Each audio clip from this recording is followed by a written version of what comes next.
Welcome to AutoComplete, everybody. It's the Roadshow's weekly podcast about everything at the intersection of cars and technology. I'm Brian Cooley, Roadshow editor-at-large, joined by our editor-in-chief, Hair Dr. Tim Stevens. And we are talking today about the latest things going on Roadshow before we dig into the news. And we have an interview with one of the most interesting guys in autonomy, George Hotz, coming up. One of the most interesting guys in technology, and a pretty interesting guy all around. Yeah, he was the first guy to jailbreak the iPhone way back in the day, and now he's trying to break into to autonomous cars. He wants to put a system on the market by the end of the year that will allow you to basically take any car and make it autonomous, any car with electric power steering anyway, and basically automated braking systems. We went down to Las Vegas this week, and we were able to take a test ride in one of his prototype cars. Emmy went down there, did an interview with George, which went pretty interestingly, and got a ride in his car. And yeah, the full thing's online for you to check out. I definitely encourage that you do. And he's looking to hit something like $1,000 price point for this future drop-in kit. I mean, this is not a guy to be trifled with. You know, he's got the credibility, but that price point's amazing. Yeah, it's pretty interesting concept, and he's got a fair bit of funding going behind him as well. The system, again, is called Comma.ai, and he said that he wants to have it on Amazon by the end of the year, and he said it will be no more difficult to assemble than a piece of IKEA furniture, which may or may not be an easy thing, depending on your interpretation of that statement. But anyway, he says, again, it should be easy to plug into any car. No soldering required, no hacking required, no buzzsaw, although the prototype did have duct tape. I'm curious to see if duct tape is part of the package. Of course, gotta have duct tape. Come on, it wouldn't be a prototype without duct tape. Yeah, the IKEA part, that just scared away half the market right there. Yeah, I think so. That still leaves a few 100,000. All right, and we've also got some fresh new reviews. A couple supercars popped up this week. Always good to have some of those tasty beasts in there. McLaren 570 GT, which we took for a spin. Alex Goy and the Carfection guys hit that one in Spain. Found that it's doing that thing that a lot of supercars are doing lately, which is high performance, but also livability, hence the GT in the name. And don't forget, we recently had a look at the Aventador SV as part of the recent On Cars episode. That goes the other way. That is an Aventador that makes no apologies. It's just strictly fast and hard and sharp. So we got some bookends there in the supercar world for you. Let's dive into our weekly look at what the hell's Apple doing in cars. A piece that came out from Reuters, some original digging that they did, suggests more strongly than ever that they are indeed considering building a car because of some recent inside interviews as well as LinkedIn job postings that go toward people that are very good at building car charging infrastructure. I guess I'm still skeptical, Tim, that Apple wants to get in the car business, but I got the feeling I'm getting proven more wrong by the day. Yeah, I'm still there with you. I still am skeptical, but ultimately, this is definitely one of the cases, you know, where there's smoke, there's fire, and there's a whole lot of smoke swirling around. But we've definitely seen now, as part of this report and earlier, that Apple's been hiring a lot of battery engineers, particularly in the automotive space and even in the wireless space as well. Wireless battery charging, for example. You know, if you are going to have an EV, the ability to charge a thing is obviously a very important thing. And Tesla's had a pretty good success in building their business on top of superchargers, making it easy for you to quickly recharge their cars. No other auto manufacturers really wading into that water at all, and that could be a bit of a differentiator for Apple if they want to go that way, particularly if they make wireless charging standard. That'd be a pretty interesting thing. Yeah, and so much of their magic over the years has been taking something that's already doable but kind of crunchy and making it easy and very digestible and palatable to the masses. I mean, the iPhone was far from the first smartphone, but man, they made it all fit together and made it clear. It presented itself well. And I could see them doing something like that. You know, getting the charging right first is actually kind of a smart strategy. Electric car, that's almost a detail. It's about getting that big pain point done, which is faster, more convenient, less plug-centric charging. So I got to say, I was reading that one going, ruh-roh, I wonder if they are going to make a car. Yeah, and then of course the question becomes, how much are they going to charge for it? Is it going to be built on a car sharing kind of economy? Is it going to be something you'll buy for yourself? Will there be multiple models? And man, there's a whole lot of questions. And where are they going to build the thing too? Are they going to partner with somebody like Magnus Steyr? Are they going to do it themselves? Yeah. And so many questions. We'll find out. Yeah, so many damn questions, but it's a fascinating one to follow. So we're staying on top of that for you and giving you our relatively informed opinion each week as we find out more. As informed as we can be. As much as we can be. Sorry, I got a cat cattail on the way there. Let me get that out of the way. Okay, that's better. Everyone's investing in a car sharing service. Everyone who's a car maker, it seems. We had GM Lyft. We had VW with Get out of Israel. And then this week, Toyota, Toyota had some kind of an unspecified large investment in the big boy, into Uber. So everyone's in the pool now, it seems, in terms of the ride-sharing guys with a car-making partner.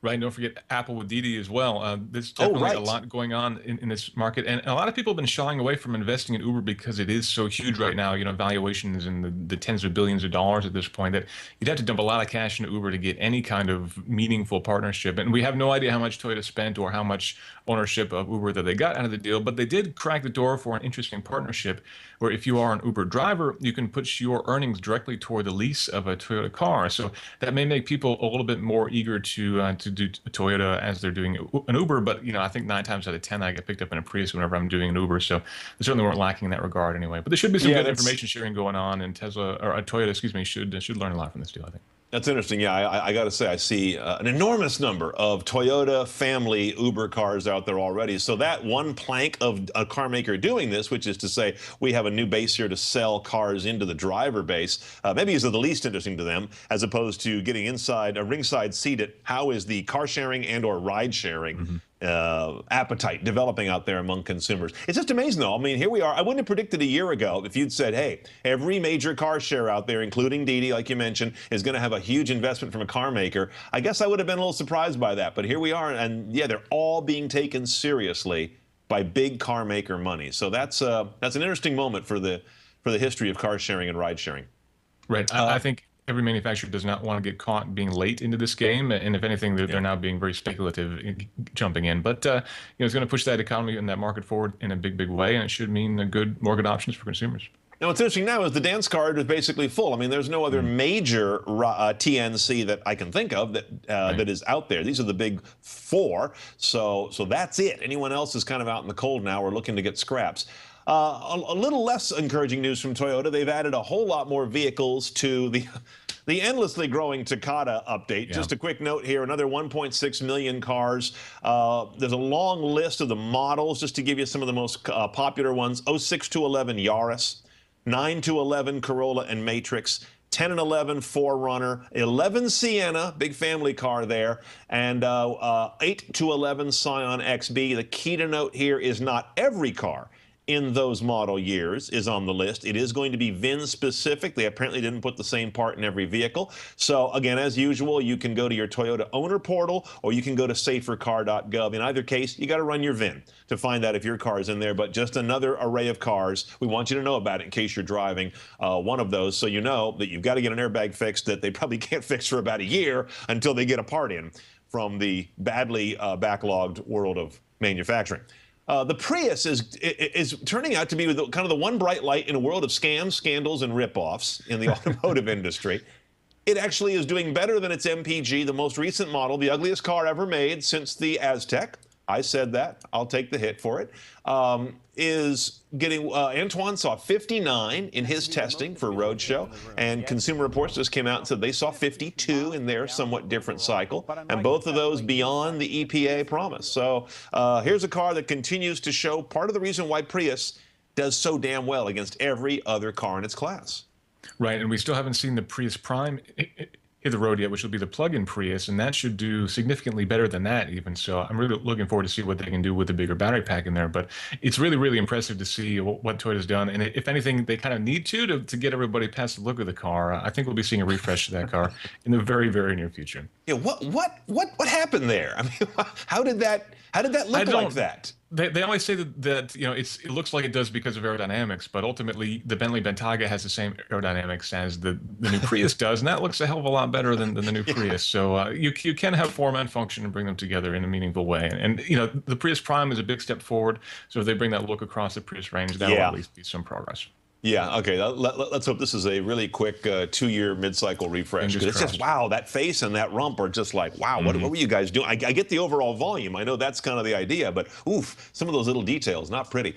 We talked to you last week about how a lot of the folks who own some of the mid-size General Motors crossovers, Chevy Traverse, GMC Acadia, Buick Enclave, they had a goof in the MPG rating at General Motors, but they wanted to get it fixed quickly. Now they have a report out now that they're apparently just about to announce. In fact, by the time you see this show, it may have already announced either a choice for owners of those cars of a debit card for between $450 and $900, depending on which vehicle you've got, or the offer of a free extended warranty for 48 months or 60,000, whichever comes first. One of those or the other will be your choice to pick, according to a Reuters report, as compensation for the fact that your vehicle gets 1522 instead of the stated on the window sticker 1724. So just heads up, they look like they've got that lined up to quickly move it out of the headlines. And the latest update on Dieselgate coming out of Ninth Circuit Court here in San Francisco, Tim, is that it's on track, according to the Judge Breyer, to have an announced resolution program for the car owners by June 21. When at that point they will lay out what they'll buy back, what they'll pay, what they'll fix if you want to keep your car. That'll be a big one. That'll be a big shoe dropping. Right. We've been waiting forever. We've heard rumors and speculation about everything from big rebates to buybacks to fixes, more catalytic converters, software updates. So we're really waiting to see exactly what's going to happen. But as you mentioned, the judge did state that they're making significant progress and actually coming to a resolution that we are getting closer and closer. You know, we've missed many, many dates getting here. But it sounds like this may be the date when we actually find out exactly what's going to happen. It'll still be months and maybe years before whatever fix it is applied to all these cars, but to actually know what's going to happen will definitely make things a lot easier for a lot of people out there. So if you owned one of these cars, one of these turbo diesels, and they offered a fix, and you'd have the concern, okay, what's the car going to be like afterwards? Yeah. What do you think you'd do? I mean, there's no way to test drive your own car pre-fix. It's not that kind of a thing. How do you think people can or should approach the offer to do a mechanical fix on their vehicle? Well, I'm hoping that we get the opportunity to actually do some updates on our own and maybe do a test of one of these cars. We're certainly going to be pushing Volkswagen to get one of these cars in to be able to see exactly what it's like before and after. But I'm guessing there'll be no shortage of coverage in terms of dyno results and throttle response tests and that kind of thing to give people a little bit more information on exactly what they can expect before and after this kind of fix. So if you are owning one of these cars, I think you should probably be, you know, take your time. Don't rush out and get the first fix out there. Wait and see what the reaction is. Wait and see how it is, and then we'll see how things go forward. But yeah, you can absolutely, you know, expect your throttle response to be deadened somewhat, engine output may be deadened somewhat, and your fuel economy may go down a bit too, depending upon what kind of fix you're putting in place. Okay, so we'll be on top of that, folks, and if we can possibly get you the head-to-head comparison, you know we'll do it. So you have some idea what we think it's like, so you don't have to go out there and do a Hail Mary and hope your car comes back in a way that you actually still like driving. Exactly. Yeah, so we're going to come back in just a moment. We're going to find out why is self-parking so hard?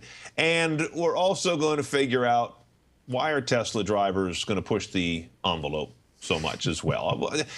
You Tesla people, you're just very special. All that and more when AutoComplete returns.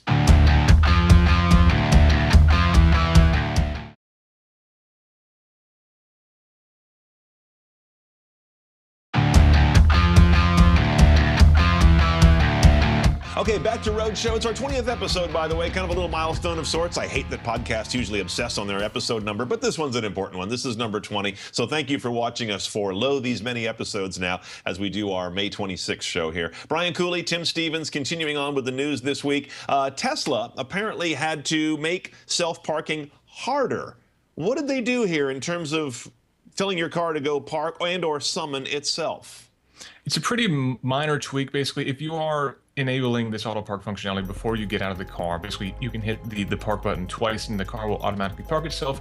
You can then get out of the car. What Tesla did was they put a change in, so now not only do you have to enable this parking functionality, but you have to specifically tell the car which direction you want it to park in before you get out of the car. So it's basically one more tap on the touchscreen before you get out. It's not a really big deal. Doesn't really change anything if you're enabling these systems from outside of the car, but Tesla wanted to make it a little bit more, basically to give the driver a little bit more opportunity to say exactly where they want the car to go and make it a little bit more difficult to accidentally have the car go in the wrong direction, hopefully preventing more crazy YouTube videos. We'll see. Right, because this comes from the guy who says his car, he told it to self-park and it went the wrong way and into the underside of a semi-trailer, as I recall. Right, and the truck was lifted to the point where the parking sensors of the Tesla didn't detect it, so it backed right into it, and that was an unfortunate situation. So this, in theory, yeah. will basically put the onus back on the driver, as indeed it should be, a little bit harder on the driver to make it a little bit more difficult for them to have the car park itself in the wrong way. Because, of course, even if the car's parking itself, you're still the one who told it to do so, so you are still in control, one way or another. That's right. That's still the responsibility here, folks. I mean, any car that's got a self anything, parking, driving, as we're about to learn. Remember, you're still in all interpretations of regulation, law, and responsibility. You're still completely responsible for what your vehicle does. It may change one day, but right now it hasn't yet. Fascinating video that we have here showed up and went all around the internet this week about some guy in Silicon Valley apparently sleeping in his navy blue Tesla Model S in freeway traffic. Now, no one is entirely sure if it was a gag or not. I mean, you know, when you see your head down like that and you're in the driver's light, you could easily be paying possum and have your eyes slightly open and be watching the traffic and just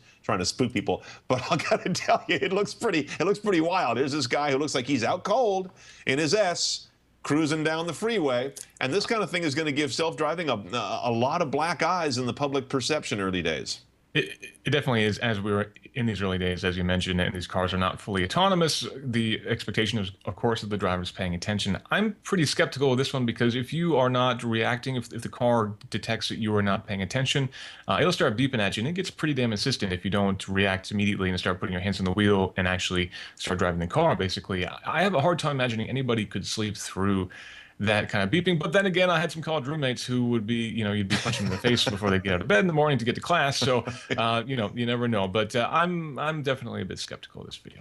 Yeah, so we'll take it with a grain of salt. In case you've seen that video, or we just rolled it to you there, you know, it's maybe a little bit of playing around on YouTube, but I don't know. Sure look good.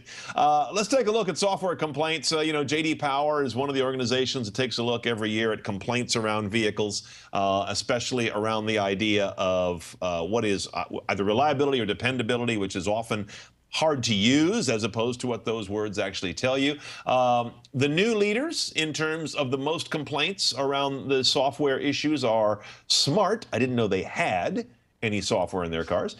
Isuzu, I didn't know they still sold cars in the U.S. Maybe this is a global study. It must be.